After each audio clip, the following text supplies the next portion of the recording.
Hey guys, welcome back to another video. So in this one, I bought a 3-tier cart from Harbor Freights. I think it's this, what's it called? US General 3-tier service cart. It's a 16 by 30. You know, tired every time I have to get tools. I gotta spend 20 minutes gathering it. So it's all on a cart and it's all movable. So on the top level, I got my Craftsman toolbox, got a magnetic tray. I mean, it does fit quite a bit. I got my Ryobi tools there, some other stuff, you know. Before I had Harbor Freight tools, that's where I started. So I'm slowly gathering, you know, my whole tool set to be able to work on cars on the weekend or whatever service. Down on this bottom level, we got extension cords, some gloves, a box. This one here is a brake caliper compressing tool. And I think this one people are interested about. This is the radiator coolant vacuum refill kit.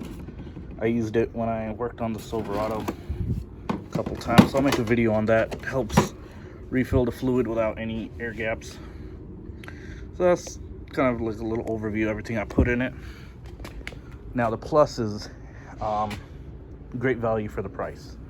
Now I heard a lot of complaints, and this issue came to me, is when you install these bolts, there's supposed to be a washer here, but they never provided that, so it never came in the kits.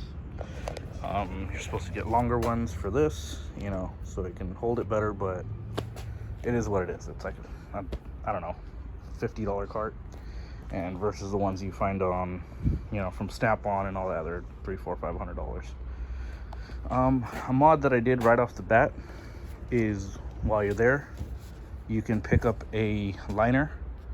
This is a toolbox liner. I think it's like $5, $6. This is basic foam. You can get mesh or solid, and I lined it, so it just gives the tool cart a cool look. And you know, if you spill anything or you get water like that, you can wipe it off, and it won't start messing. Because this, you know, it's only $50. So this right here is very thin gauge.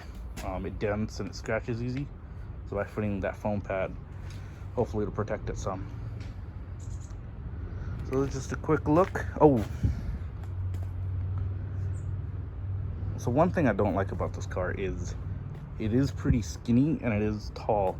So if you're taking it over uneven surfaces like cement, 2 different heights or anything, it doesn't want to roll. So be careful where you put the weight, because I think a lot of my weight is up top with this heavy toolbox. So it does like to teeter and become unstable pretty quick. But I guess if I put that weight closer to the bottom, you know, it wouldn't become unbalanced.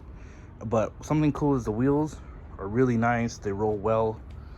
You know, you can pull it from here, where I normally just push it from the toolbox itself. Turns easy. So yeah, I'd recommend if you guys would just want a really cheap cart, you know, whether it's for tools or lots of people own businesses, paint buckets, projects, whatever. It is a good service cart that you can use daily. I haven't seen too much wear and tear on this one yet. All right, thanks for watching, guys.